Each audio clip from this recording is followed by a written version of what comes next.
love a gay song like I would be able to a straight, which is terrible. It's a terrible fucking thought, and I was trying to reconcile this.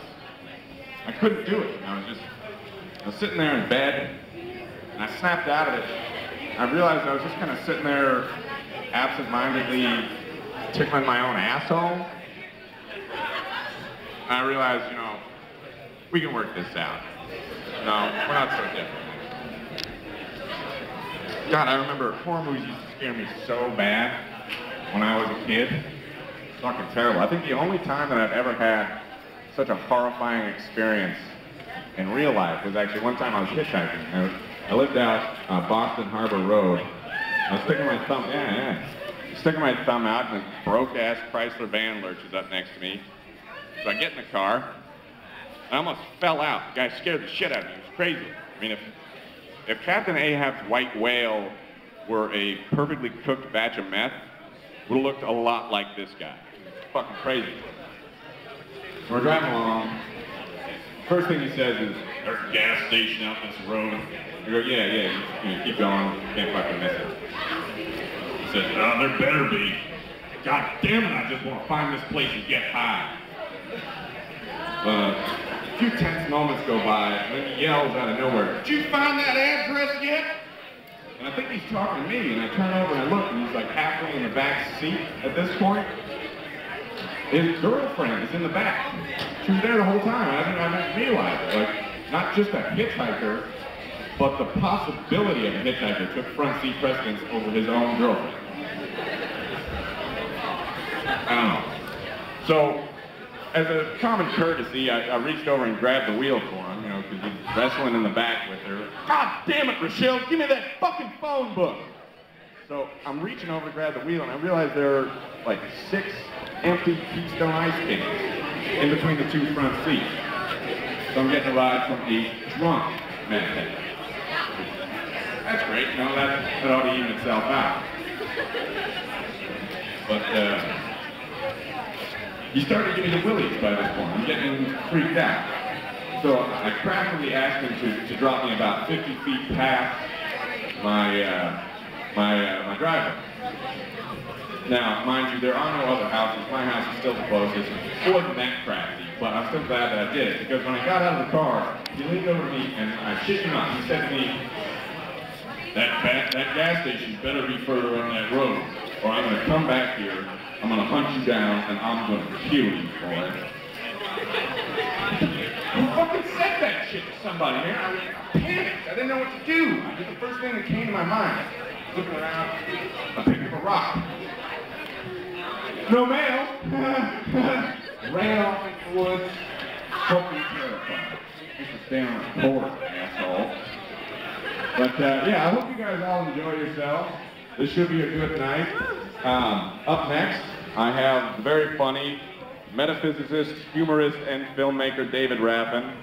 My name is Brendan Kelly. Thank you so much for listening. I hope you all have a good night.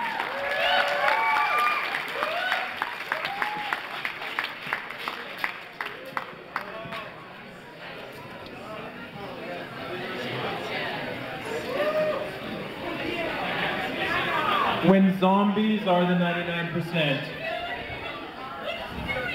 they will eat the rich. Zombies are green. They eat free range. You have to admire zombies. They just keep plodding forward. They are goal-oriented. They only have one thing on their mind.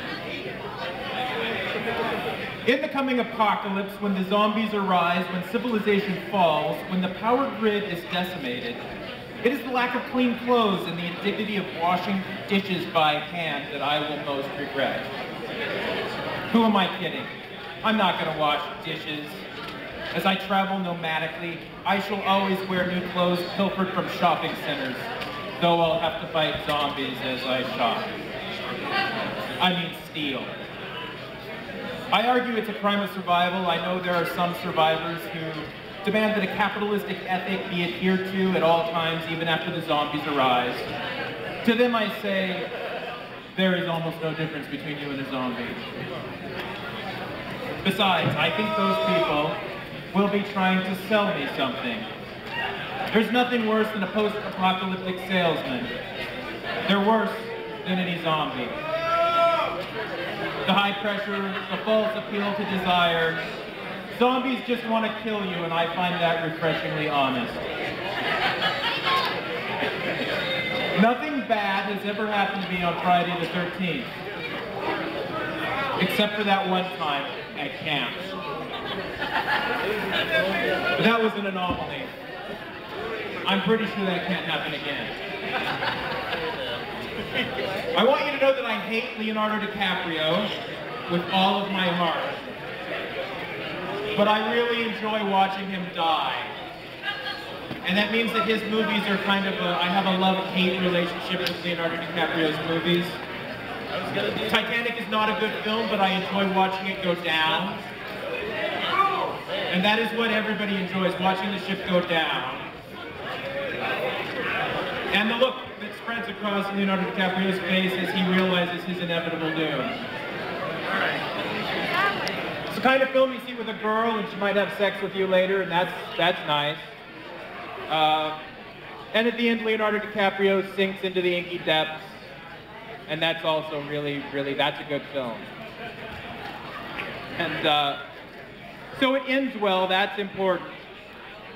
I think if Leonardo DiCaprio were in the movie Spice World with the Spice Girls, and one of the Spice Girls shot him in the gut real early on in the film, so that he was in every single scene of Spice World, kind of in the background, dying slowly.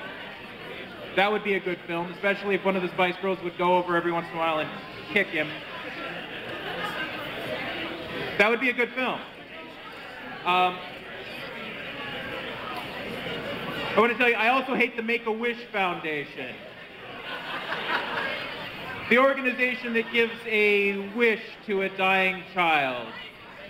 Because they are a heartless organization. So a kid has a wish, and then he gets his wish, and then he has nothing left to hope for. But he's still okay, and he says, you know, can I have another wish?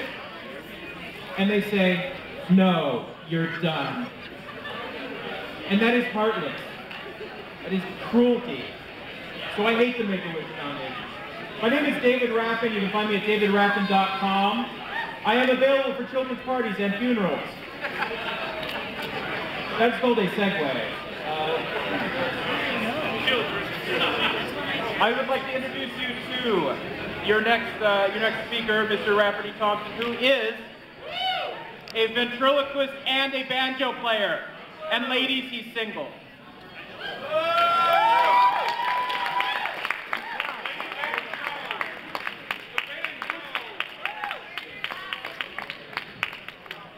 How you guys doing, Castle Peter?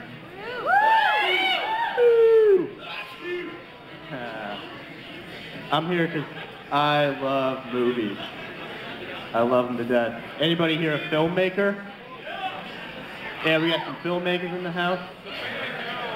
You ever been, filming a movie, and then some authority figure tells you that you can't film in that specific movie theater? I like to go to movies by myself, and I always feel really bad because I still get a large popcorn, and then I cut the hole in the bottom. I actually found a gray pubic hair the other day. Oh my God, gray pubic hair. I was like, how did this get in my mouth?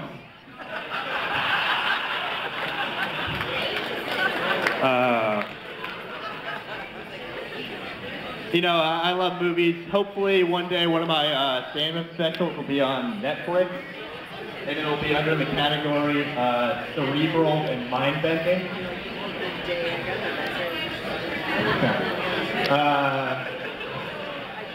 Dress for the job you want, not the job you have. It's terrible advice for a prostitute. But,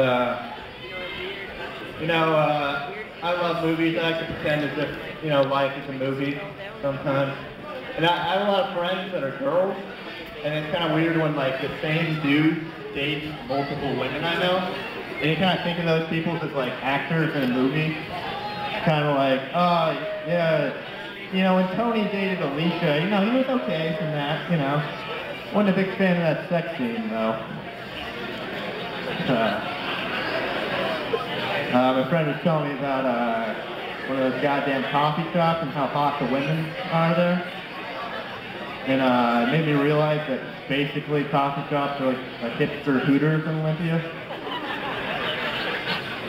And you ever see those, you know, mopey kids that wear all black? It's like a black sweatshirt with like the patch sewn on the back of their sweatshirt. Or as I like to call them, Sour Patch Kids. Hipsters are bringing back the rat tails. You guys like rat tails here? This joke's gonna fucking kill it, by the way. So you guys know. But yeah, they're bringing back rat tails. You know, that's inspiring, man. It inspires me to bring back something of my own. Putting gum in people's hair. Specifically on your motherfucking rat tail. You know, they say when you're blind that all your other senses are heightened. But the other day I was taking a poop and the light in the bathroom went off. And like, you know, the cheeseburger I was eating still tasted the same.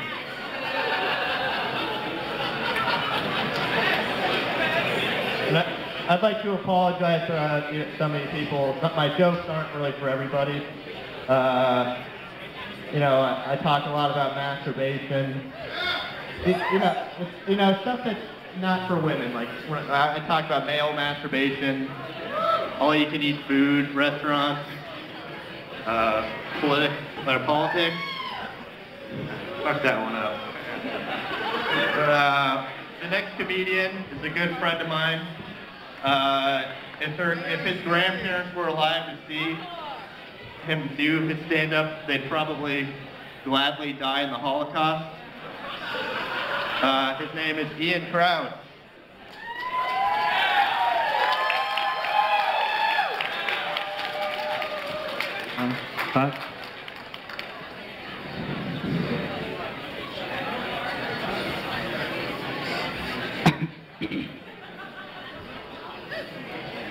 I'm not afraid of any of you. Just afraid of God, the wrath of God. As I'm supposed to be building an ark, but I'm not going to do it. I'm just going to let it rain for as long as it's going to rain.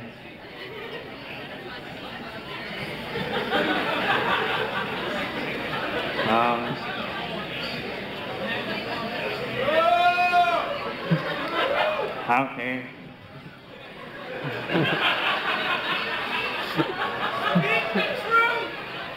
Masturbating to Nicki Minaj videos after high school. All my friends died of polio and smallpox, so I don't have any friends anymore.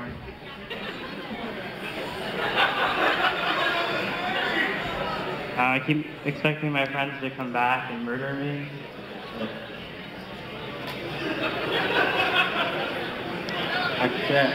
I've like always wanted to be like crucified on a movie screen, so if there's any way that that could happen tonight, that would be good.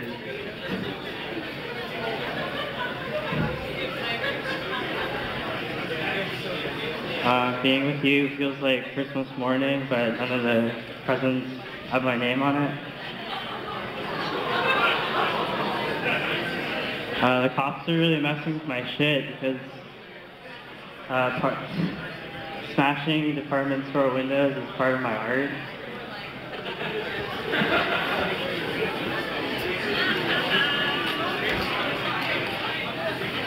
My sister stabbed me in the head when I was 3.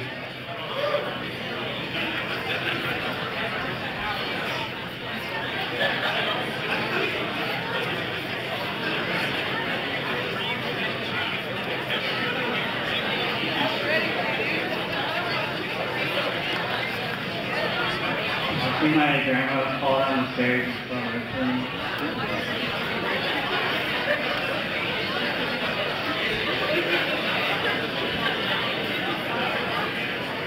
Yeah, so the only person that I picked to Olympia had Mama.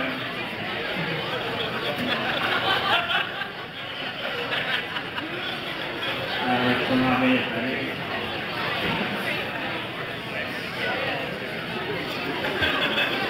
Yeah.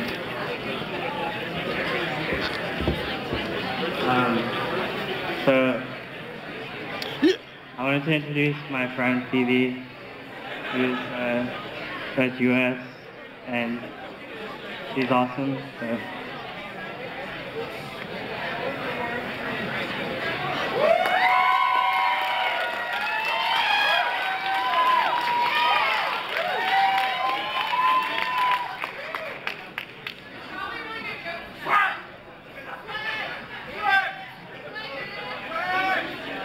There's a lot of you. And I usually do stand-up in a bar, so I'm just gonna hope that I'm not the only one who sewed dollar shots into the lining of an overly sized sweater.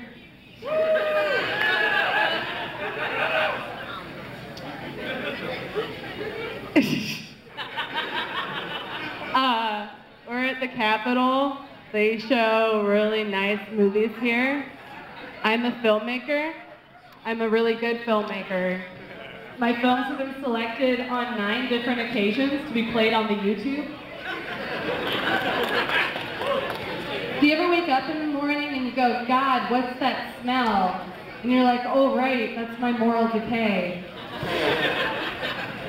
I watched Seinfeld the other day, and I realized that George Costanza has a better love life than me. That kind of hurt. Bicycles are just chairs looking for trouble.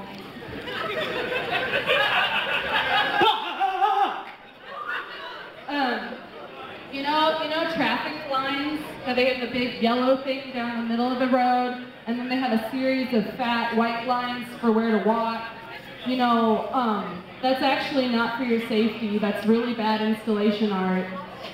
And the guy made them, and then all the governments of the world were like, this is great, this helps traffic flow. And he's like, oh, that wasn't what I meant to do, but I will take it. The painting of a stop sign is not understood.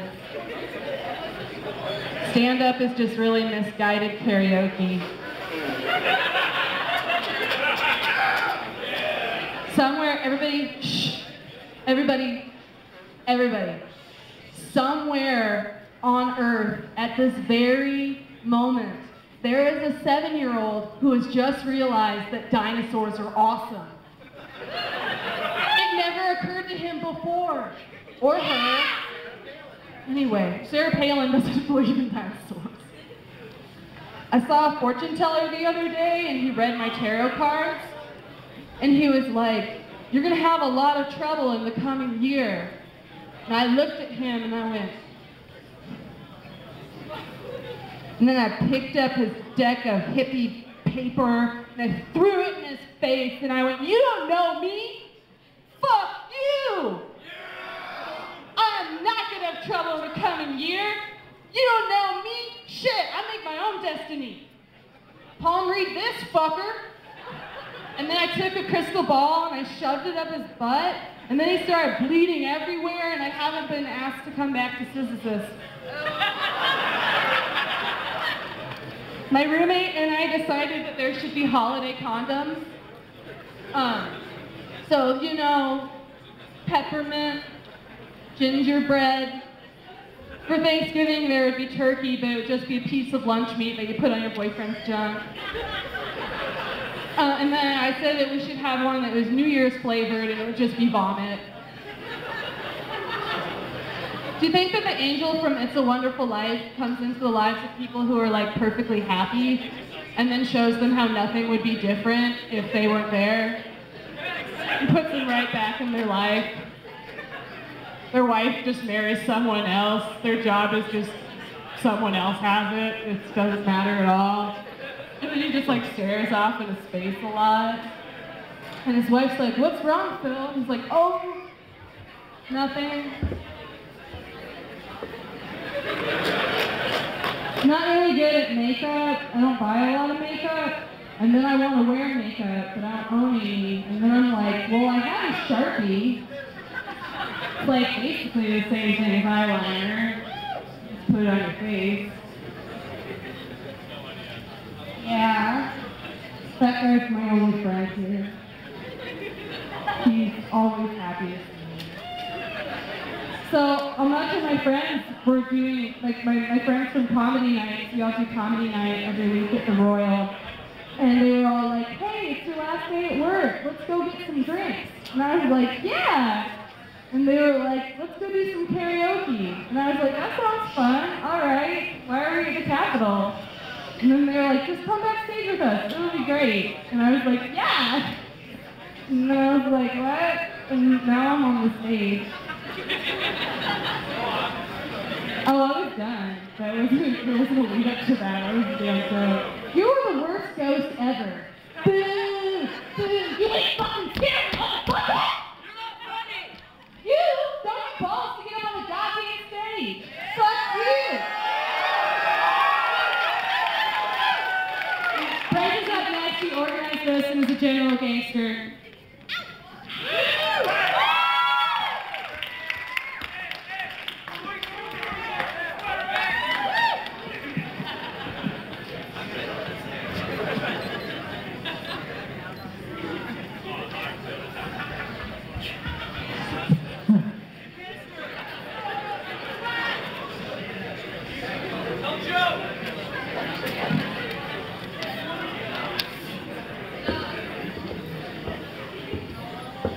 So, I realized a while back that if it wasn't for the power of anonymity, then alcoholics couldn't recover, superheroes couldn't fight evil, and glory holes would have no glory.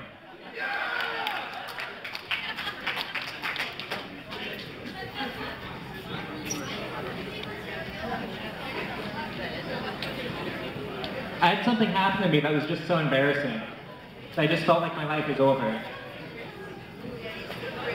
About a week ago, my roommate walked in on me while I was masturbating. And you know, that wouldn't have been such a big deal. But at the time, I was so convinced that he did it on purpose just to embarrass me. So I waited a few days, and then I walked in on him while I was masturbating.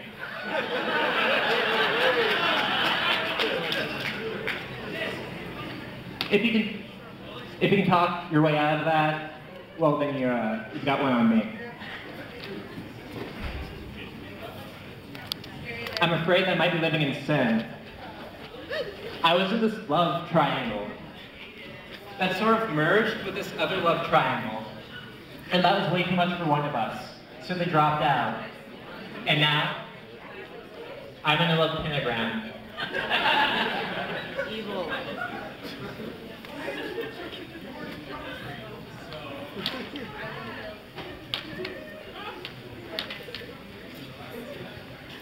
So this guy made a really huge self-discovery, and he was really excited about it. So he ran to his girlfriend the last several months, and he says, the good news, after years and years, actually a whole lifetime of trying, I have finally figured out how I can suck my own dick. And the bad news is that we're breaking up.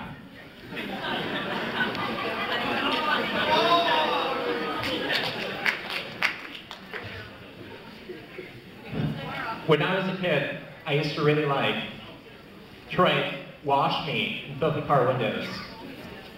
But I grew out of that. Now, I like writing. I wish my wife was this dirty. And you know, if she were, then she might not have been such a third wheel during all those love triangles.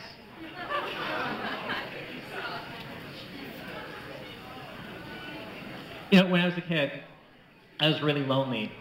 I didn't have any friends. All that I had was the same type of cereal for breakfast every single morning, with a picture of a little kid about my age on the front of the box. One morning, I came down for breakfast. My mom had bought a new box, but he wasn't on it, it was just the logo. I asked my mom what happened to him, and she was like, you know, I don't know, just shove him in your cereal.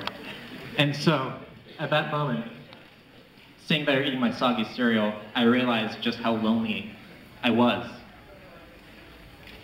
And I started really wondering what happened to him. And then I looked up and over at the milk carton, and there he is. Above the picture, it said missing, but that's not how I felt in my heart.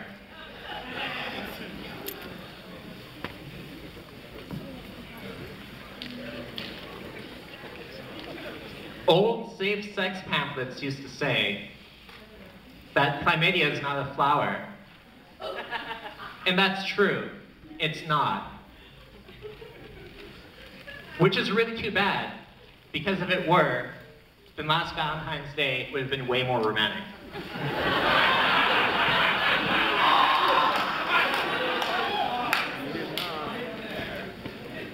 I would like to introduce Sam and Brian, your All Frickin Night hosts. Thank you, everybody. And have a fun next 10 hours.